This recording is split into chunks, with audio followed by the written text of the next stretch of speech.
I hit this issue today and here is the quick fix that solved it. If you find a fraudulent charge on your PNC account, disputing it through the app is straightforward. Here is how to do it step by step. Step 1. Open the PNC app. Launch the PNC mobile banking app on your device. Make sure you are logged into your account to access all features. Step 2. Navigate to account activity.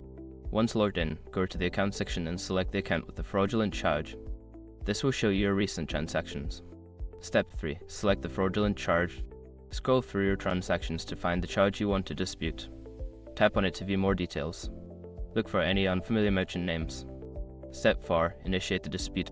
Before filing a refund or dispute, use the issue.com link in the description to open the refund dispute deadline calculator and confirm your deadline. Step 5. Submit your dispute.